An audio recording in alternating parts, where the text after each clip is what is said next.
Hola chicos, espero que todo esté muy bien. Esta semana vamos a continuar trabajando desde nuestras herramientas virtuales y aprovecho para decirles que a partir de ahora pues voy a intentar hacer la mayor cantidad de piezas audiovisuales o al menos gráficas que les ayuden a complementar un poco las lecturas que les voy a ir mandando. Recuerden que en cualquier momento estoy disponible por el WhatsApp y si tienen alguna pregunta o alguna duda, pues está el grupo para que podamos compartir por allí todas las inquietudes que nos vayan surgiendo. A partir de esta semana vamos a empezar ya con temas un poquito más densos, pero también que están ligados directamente a la formulación y a la construcción de nuestro proyecto. Para esta semana en particular vamos a iniciar con una lectura que ustedes ya debieron haber revisado, que se llama El problema de cómo investigar la realidad para transformar. Investigación-acción participativa es el tema. Es un método de investigación cualitativa creado por Orlando Falsborda. Antes de iniciar a hablar de este método, quiero proponerles que hablemos un poquito sobre quién es Orlando Falsborda. Él es un colombiano que en su juventud empezó sus estudios sobre sociología en el extranjero y cuando regresó a Colombia a implementar todo su conocimiento, más o menos en 1953, se encontró con un panorama que podríamos decir un poco desalentador para la investigación social en Colombia. La tendencia de Orlando siempre fue de izquierda, él estaba influenciado fuertemente por un sentimiento revolucionario y de hecho fue muy amigo de uno de los personajes más representativos de la historia de nuestro país, que fue el cura Camilo Torres.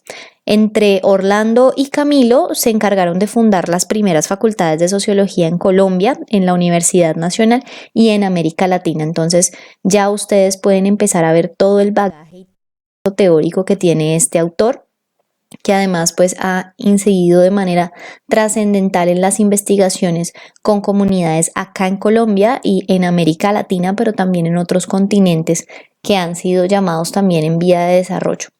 En este caso, pues para la sociología, pero también para la comunicación y para todas las ciencias humanas en general, que desarrollan su actividad científica a partir de las comunidades y de la sociedad, este autor va a ser fundamental y se lo van a empezar a encontrar de manera constante siempre que estemos hablando de investigación cualitativa y sobre todo investigación directa con comunidad, es decir, con trabajo directo hacia la comunidad. Bien, Orlando Falsborda fue entonces, a partir de esa observación que él hizo y de esas falencias que él encontró en la investigación en Colombia, fue el creador de un método de investigación que se llama investigación-acción participativa.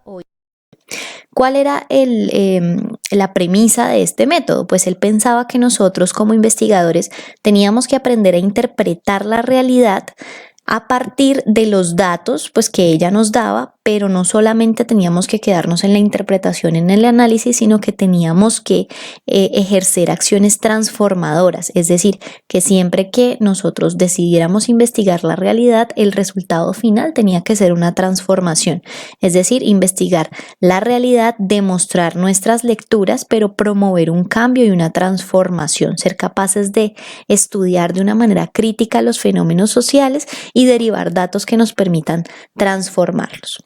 Voy a hablarles un poco del panorama o de cómo era el panorama que él se encontró en ese momento en Colombia. Resulta que en la década del 50, del 60 y del 70 en Colombia pues estaba el boom del desarrollo y del progreso como en todos los países del tercer mundo. Cuando él llegó Colombia se encontró con que los proyectos que se estaban ejecutando con las comunidades tenían unas dificultades teóricas y metodológicas enormes.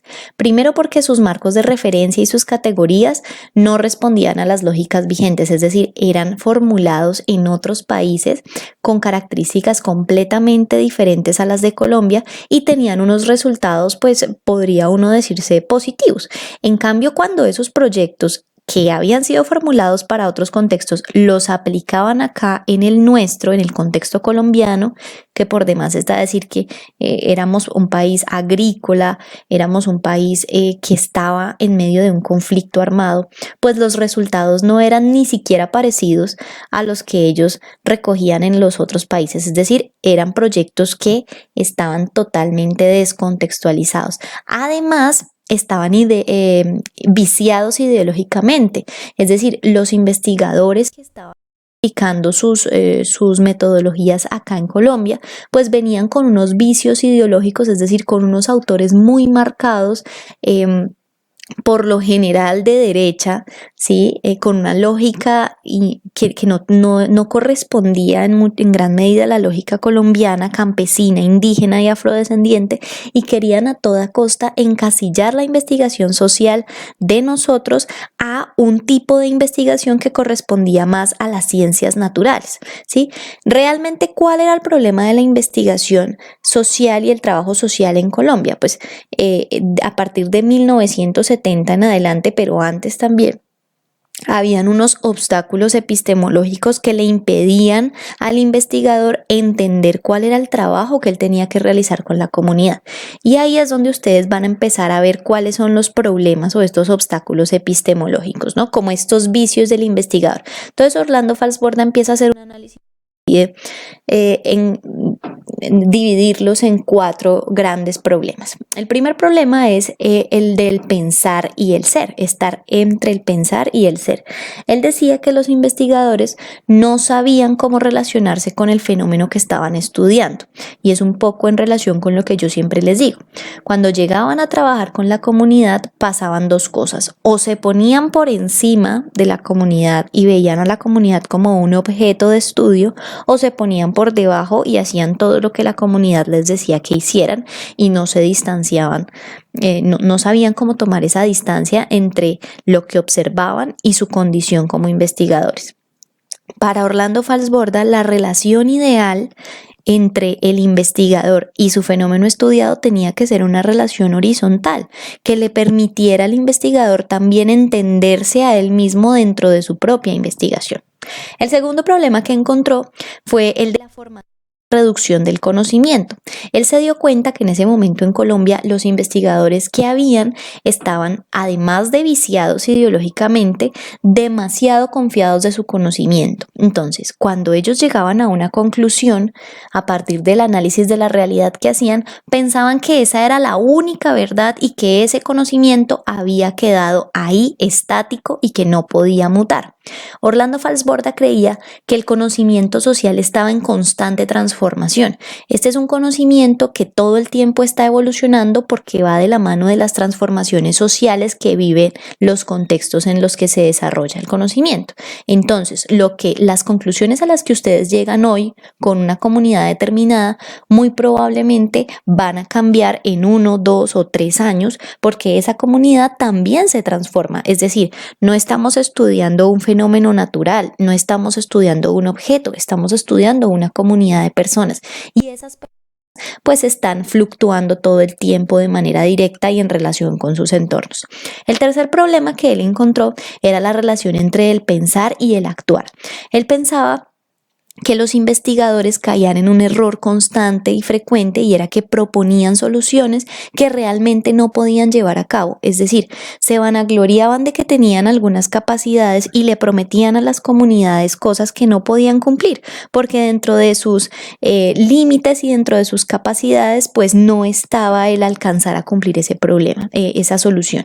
Entonces, ahí es donde yo les digo a ustedes, siempre que elijan un problema, fíjense primero si ustedes con las capacidades que tienen pueden resolverlo, porque si no pueden estar cayendo en un problema muy grave, y es el de perder la credibilidad de su comunidad. El cuarto problema era que, como veníamos de una formación positivista, nosotros pensábamos, digo nosotros, los investigadores, que los proyectos debían ser solamente técnicos y teóricos, ¿sí? Desde el canon positivista, eso quiere decir que los proyectos deberían ser objetivos. Sin embargo, cuando se trabaja desde las ciencias sociales, es muy común encontrar los sentimientos y la emoción como uno de los factores fundamentales del desarrollo del proyecto.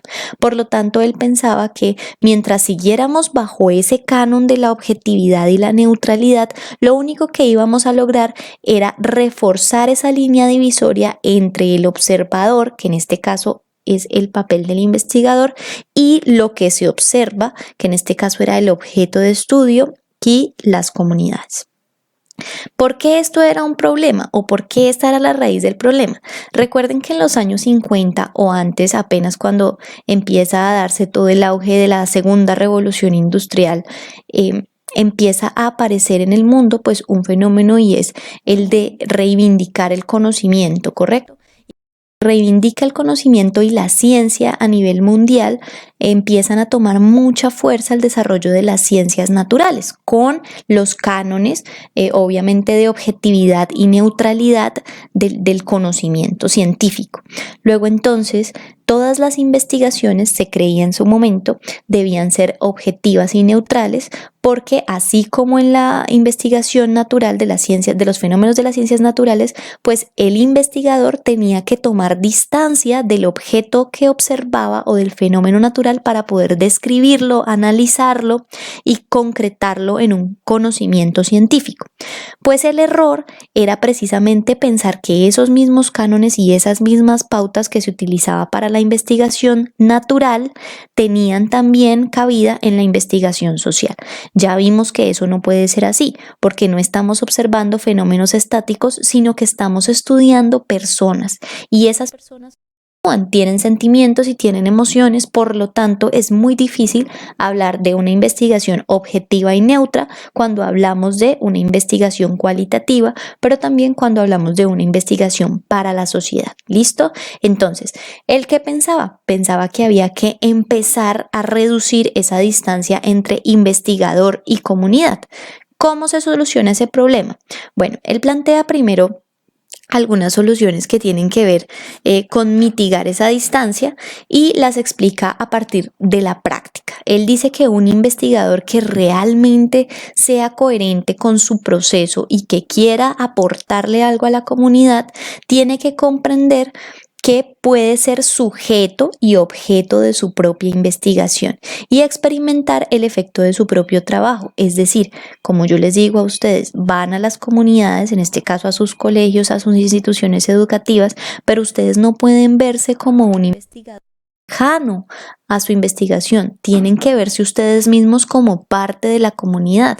Ustedes también son estudiantes, entonces pueden comprender en gran medida todas esas dificultades que estos niños y estas niñas pueden tener en sus entornos educativos. Entonces, él dice, el buen investigador necesita aprender a distanciarse y acercarse al proceso que observa. Sí, es muy necesario que ustedes cambien ese sistema vertical en el que hemos sido formados por un sistema horizontal, pero también es importante que ustedes aprendan a distanciarse de su investigación, es decir, ni mucho que alumbre el santo, ni poco que no lo alumbre. ¿Qué quiero decir con esto? Ni bien tienen que darle todo el poder a la comunidad, pero tampoco tienen que darse todo el poder ustedes. Tiene que ser una relación equilibrada que les permita a ustedes entrar y salir como objetos y sujetos de estudio.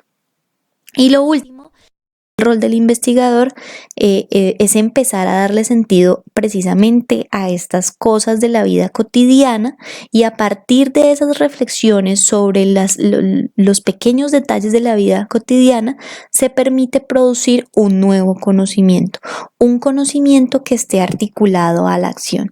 Para él, examinar ese conocimiento que ustedes ya tienen, ¿sí? Que ya existe, contrastarlo con la comunidad es lo que les va a permitir formular o alumbrar un nuevo conocimiento. ¿Y cómo se produce? Pues primero, hay que examinar lo que ya se ha dicho, lo que ya existe, lo que otros investigadores han dicho sobre esa comunidad, sobre ese problema, sobre ese fenómeno y volverlo a contrastar con la comunidad. Ya sabemos que ningún conocimiento es inacabado. Lo que otros dijeron hace 3 años, hoy puede ser completamente lo contrario. Entonces, lo primero que hay que hacer es comprobar, contrastar ese conocimiento que ya existe con la misma comunidad. ¿Eso cómo se logra? Pues articulando la teoría a la acción desde un concepto que el autor denomina praxis, ¿sí? Ojo con este concepto porque no solamente lo usa Orlando Falsborda, también lo usa Marx en su teoría del marxismo, en donde explica cómo todas las revoluciones sociales tienen que estar sustentadas en una revisión teórica previa. Para Marx, igual que para Orlando Falsborda, la acción por la acción no funciona. Tiene que ser siempre una acción reflexionada desde lo teórico, desde lo que otros ya han hecho, desde las lecturas que han sido producto de un conocimiento científico, verificado y que ha estado dentro de los cánones establecidos. Lo mismo que la teoría no debe quedarse solamente en los libros y en el papel, tiene que ser una teoría que permita aplicarse, contrastarse a través de la. Lo tercero que él dice es que para que se produzca un conocimiento nuevo, diferente, hay que reivindicar los saberes populares, pero no solamente darle fuerza a lo que dice la comunidad y ya, no, hay que contrastar esos saberes populares en un diálogo horizontal con las reflexiones académicas, es decir, mirar lo que dice la gente en la comunidad, pero también mirar lo que dice la academia en la universidad y en la academia a nivel general, en su producción teórica, contrastarlo, fusionarlo, mediarlo en un proceso de comunicación, es decir, tratar de poner estos dos tipos de saberes en un lugar común.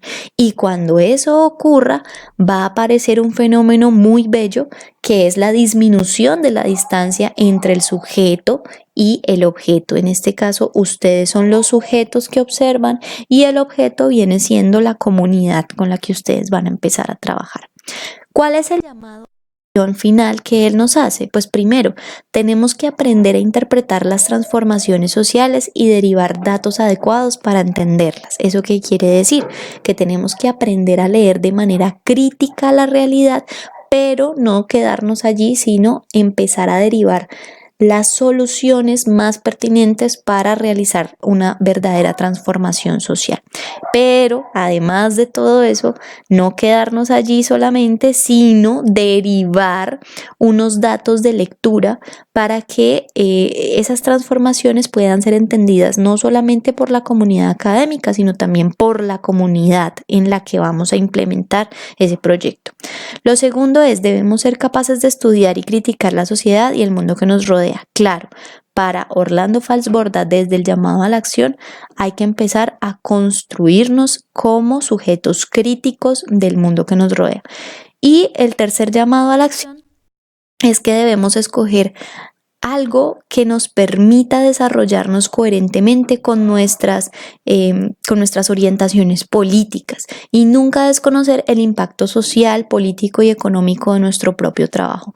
Un investigador coherente es aquel que es capaz de alinearse con su pensamiento crítico, filosófico, político, económico y cultural y formular a través de la autenticidad de su ser y a través de lo que él considera éticamente correcto un proyecto para una comunidad que, al igual que él, esté alineado por la misma línea. ¿Listo? Básicamente esto es lo que nos dice Orlando Falsborda en su texto. Hay mucha más información allí que yo espero que ustedes puedan poner en conversación, pero esta es la idea central y espero que este video haya sido de ayuda para el trabajo que les voy a proponer a continuación. Esta semana, cada grupo debe reunirse de manera virtual. Muchas plataformas, Hangouts, Meet, varias. Y deben preparar un video animado por una plataforma muy conocida que se llama Powtoon. Ahí van a explicar los siguientes conceptos: praxis, relación sujeto-objeto y comunidad y consenso. Ustedes ven en el grupo de WhatsApp cómo se lo quieren dividir. Puede ser un grupo praxis, otro grupo relación sujeto-objeto y otro grupo comunidad de consenso, o si quieren explicar los tres conceptos en un mismo video, también está bien. ¿Listo? Eso lo cuadramos por el grupo de WhatsApp. Al final deben compartirme los links de los videos originales ya definitivos por el grupo de WhatsApp. Espero que este video o esta ayuda haya sido pues provechosa para ustedes y además va a ser muy determinante para el trabajo que vamos a iniciar también la siguiente semana. Después de haber hecho el video, el trabajo final es que hagan un listado de todo problemáticas que hallaron en sus poligrafías sociales, desde la más grande hasta la más pequeñita.